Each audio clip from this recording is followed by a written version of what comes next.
Welcome to care of life moments. আমি মাম। সরস্বতী পুজোর পর ইলিশ স্পেশাল ডে।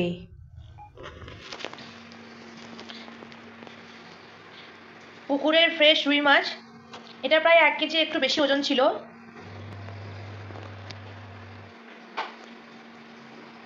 সরস্বতী পুজো গেল, আমাদের ইলিশ মাছ খেতে হয়, তাই ইলিশ মাছ কেনা হয়েছিল আর কি। অ্যাকচুয়ালি জোড়া ইলিশ কেনা হয়েছে, একটা ডিম ভরা আর একটা ডিম ছাড়া। সিঁদুর মাখিয়ে নানা রকম আচার অনুষ্ঠান কমপ্লিট হওয়ার পর ইলিশ মাছটাকে এভাবে কাটা হয়েছে। যেহেতু ডিম ভরা ইলিশ আমার সবথেকে বেশি ভালো লাগে, মা বলল ওইটাই আগে রান্না করবে। তোমাদের ডিম ভরা ইলিশ ফেভারিট না ডিম ছাড়া ইলিশ ফেভারিট জানিও আমাকে। রুই মাছের ঝোলে দেওয়া হবে যে সবজিগুলো, পেঁপে, ফুলকপি, আলু, গাজর, সেগুলোকে মা কেটে ফ্রেশ জলে ধুয়ে তারপরে নুন হলুদ দিয়ে মাখিয়ে তেলে ভেজে রেখে দিয়েছে। আর এই যে ইলিশ মাছে ভাবছি একটু বেগুন দেবো আর কি। মাছের মশলা রেডি করে নিয়েছে।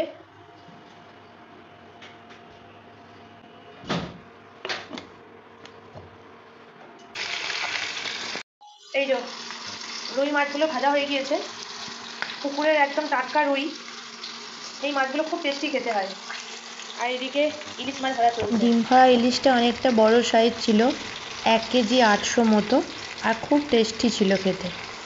আর ডিম ছাড়া ইলিশটা 1.5 কেজি মতো ছিল, তবে ওইটা তো এখন আর ভাপা ইলিশ খাওয়া যাবে না। ইন জেনারেল ডিম ছাড়া যে ইলিশগুলো হয় ভাপা ইলিশ খেতে ভালো লাগে, তবে মা বলেছে ওটাকে ঢাকায় ফ্রাই করবে। ডিম ছাড়া ডিম ভরা ইলিশে আমার আর দিদিভাইয়ের খুব কন্ট্রাডিক্ট হয়।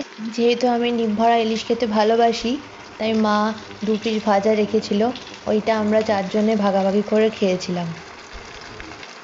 যে কোনো মাছের সঙ্গে রুই মাছটা রান্না করা এই জন্যেই, ওটা সবজি দিয়ে ঝোল করা হয় তো কম ঝাল দেওয়া হয়, মানে ঝাল দেওয়াই হয় না প্রায় আমার যশের জন্য, কারণ যশের তো একটু মাছ ভাত খেতেও ভালোবাসে, আর রুই মাছ একটু মিষ্টি হয় যদি পুকুরের ফ্রেশ হয় তো, তাই আর কি। এই যে ডিম ভরা ইলিশ মাছ ভাজা, দিদিভাইয়ের কাছ থেকে সিংহভাগটা আমি নিয়েছি। এই দেখো সেই ডেলিশিয়াস ডিম, ডিম ভরা ইলিশ মাছ ভাজা ডেলিশিয়াস ডিম, এটা আমার সব থেকে ফেভারিট। তোমাদের কার কার ফেভারিট অবশ্যই জানাবে কিন্তু। ইলিশের ডিম ভাজা তোমাদের সঙ্গে ভার্চুয়ালি শেয়ার করে তবেই খেলাম। তারপর ছিল সর্ষে ইলিশ, মানে বেগুন দিয়ে সর্ষে পোস্ত ইলিশ।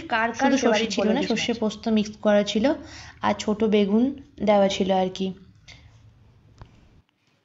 অনেকে বলে ডিম ছাড়া ইলিশের স্বাদ ভালো হয়, এটা সত্যি, রান্নার স্বাদ ভালো হয়, কিন্তু আমার ডিম ভরা ইলিশও খেতে ভালো লাগে।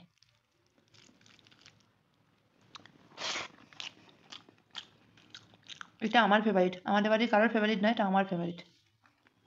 লঙ্কা, আমাদের বাড়ি বাকি লোকজন লঙ্কা টঙ্কা খায় না।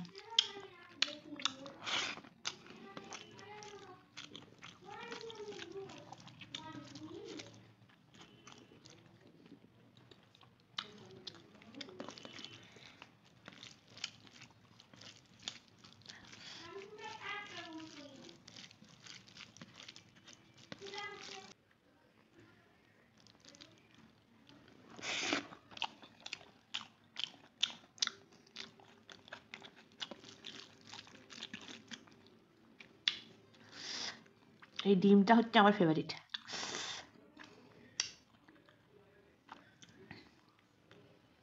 ইলিশ মাছের ডিম সকলেরই ফেভারিট, কি বলো?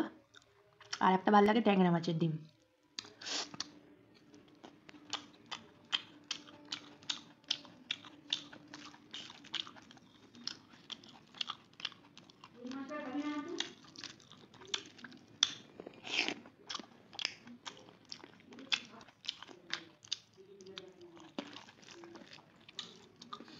আমাদের বাড়িতে ইলিশ মাছের সর্ষের ঝাল বা ভাপা হলে এরকম গোটা গোটা কাঁচা লঙ্কা দেওয়া হয়, যার ঝাল খেতে লাগবে সেরকম করে কেটে নেবে, মানে আমি আর কি, বাকিটা কেউ ঝাল টাল খায় না।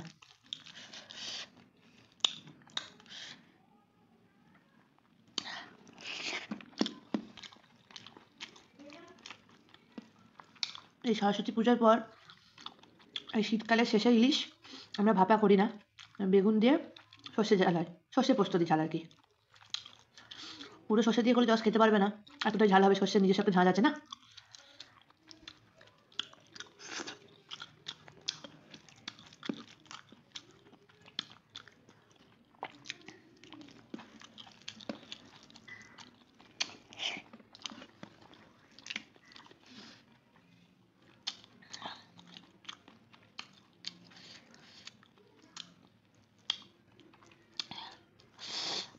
একদম সেই রান্না করেছে, মা করেছে রান্নাটা, দারুণ করেছে।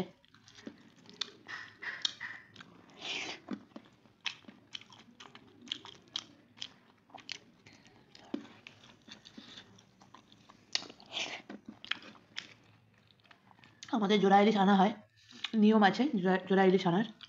আর বাড়িতে যতজন সদস্য তত ছোটো ছোটো বেগুন এই ইলিশের সঙ্গে দিয়ে বেগুনের সর্ষে ঝাল করতে হয়।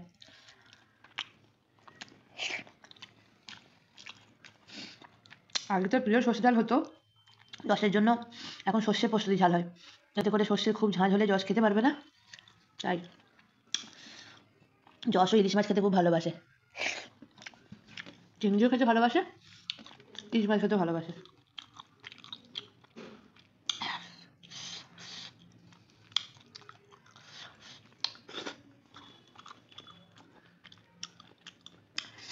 তোমাদের সঙ্গে ভার্চুয়ালি শেয়ার করে আর একটা কামড় দিই, ইলিশ মাছের ডিম।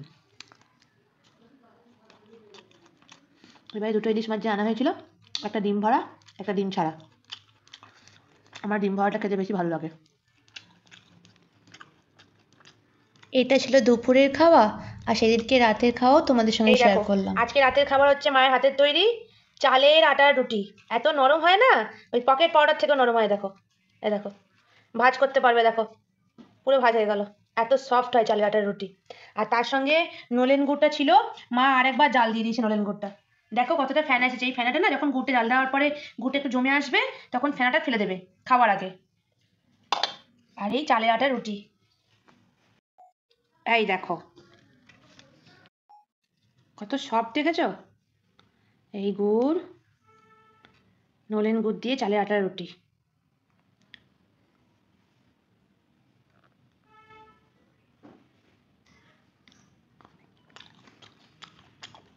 দারুণ লাগে খেতে। তোমরা বাড়িতে ট্রাই করে জানাবে। আর চালের আটার রুটি ওই পকেট পাওয়াটার মতোই সফট হয়, কিন্তু হেলদি।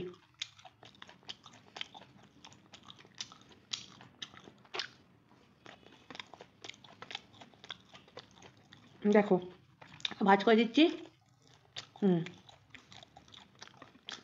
মা চালের আটার রুটিকে ছোটো ছোটো বানায়, খেতে আরও ভালো হয় এই জন্যে।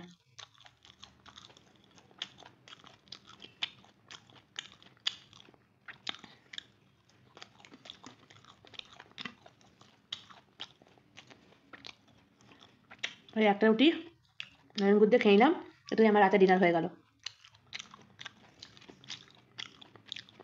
তোমাদের সঙ্গে ভার্চুয়ালি শেয়ার করে খেলাম।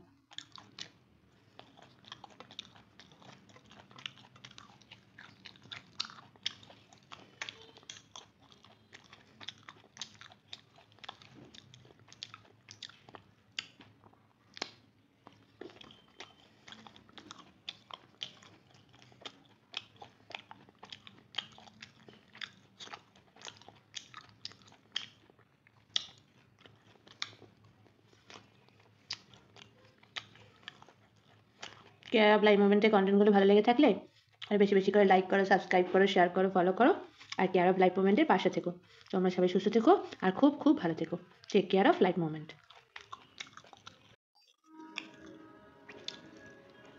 মা আজকে নলেন গুড়টা জাল দিয়েছে অল্প একটু চিনি দিয়ে, এরকম জমে আছে পাশে পাশে। শীতকালে না নলেন গুড় যদি একসঙ্গে অনেকটা পরিমাণ তোলো, সারা শীতকালে প্রত্যেক দিন তো ভালো থাকতে পারে না, প্রতি 2 সপ্তাহ অন্তর অন্তর না একবার জাল দিয়ে নেবে, তাহলে নলেন গুড় ভালো থাকে।